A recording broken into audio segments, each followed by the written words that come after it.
నువ్వు బండి ఎక్కినా అనుకున్నానే. అనుకుంటావు మరి నడవ నడవ ముచ్చట చెప్తాంటే నువ్వు అన్నట్టు అనిపించింది. అవునా? ఆ బండి కొనుడేమో గాని నిన్ను మర్చిపోవడైంది. సరే గాని పోనీ బండి.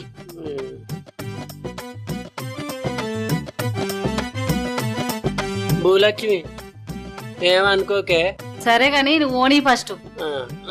సరే.